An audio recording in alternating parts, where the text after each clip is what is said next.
Vaxtınız xeyirli olsun dəyərli izləyicilər. Ümid edirəm yaxşısınız uşaqlar. Bizim bugünkü mövzumuz informatika 1-ci sinifdən dərs 18 kompüterlə necə davranmalı mövzusudur. Gəlin baxaq görək uşaqlar, kompüterlə işləyərkən necə işləmək lazımdır.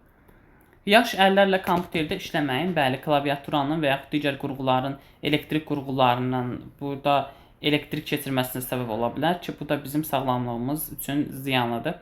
Elektrik naqillərinə, avadanlığına toxunmayın, bəli. Dediyim kimi anidən elektrik keçirməsi baş verə bilər ki, bu da bizim səhhətimiz üçün o qədər də yaxşı ola bilməz.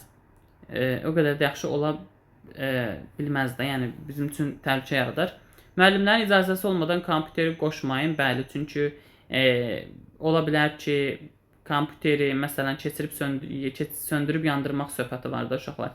Burada kompüterin beyninin təzələnməsinə gətirib çıxarda bilər, içindəki informasiyanın itməsinə, monitorda olan hər hansısa bir şəklin və yaxud informasiyanın itməsinə gətirib çıxarda bilər ki, bu da düzgün bir şey olmaz.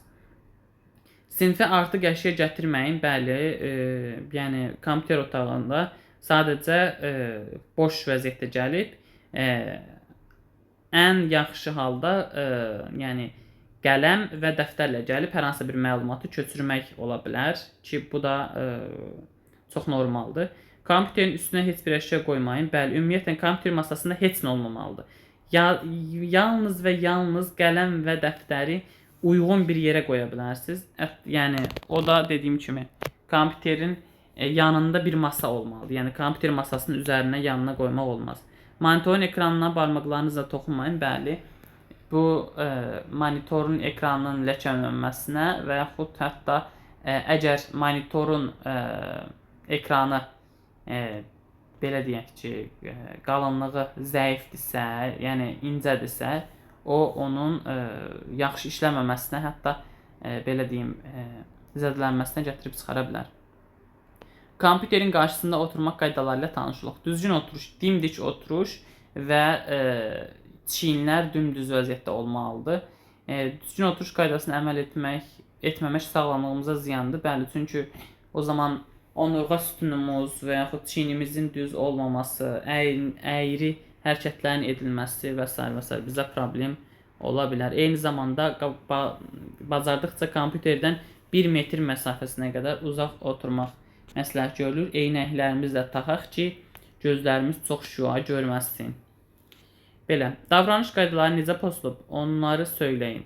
Gəlin baxaq, birincisi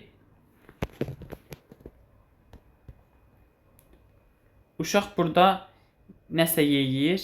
Bizə demişdi ki, nədir? Birinci şəkildə. Yəni, kompüter otağına yemək gətirmək olmaz.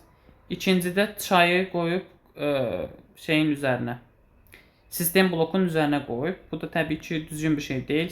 O, onun üzərinə tökülsə, yəni, bəlkə də bir partlayış əmələ gələ bilər. Bu, bizim sağlamlığımız üçün ciddi ziyan edir. Üçüncüsü isə burada görürük uşaqlar, şnuru dartır burada, yəni kabeli dartır. Bu da kabelin yeni kökündən çıxmasına və kompüterdə olan informasiyaların itməsinə gətirib çıxaracaq. Kompüter sönəcək və digər hadisələr ola bilər ki, bu da əlbəttə ki, çox təhlükəli və faydasız, yəni zərərli bir vərdiş olacaqdır. Belə uşaqlar, bu günlük bu qədər. Ümid edirəm bəyənərsiniz uşaqlar. Sağ olun, salamat qalın. Gələn dərslərdə görüşərik. Sonda kanala abunə olmağı da unutmayın.